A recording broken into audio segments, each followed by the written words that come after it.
చేతి నిండా సొమ్ముంది, ఒంటి నిండా చావుంది. చేతి నిండా సొమ్ముంది, ఒంటి నిండా చావుంది.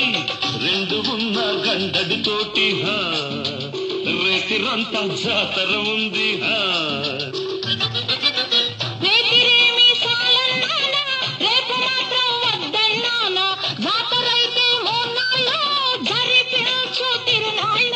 నీలాంటి కేసు కోసం చూస్తున్నా ఇన్నా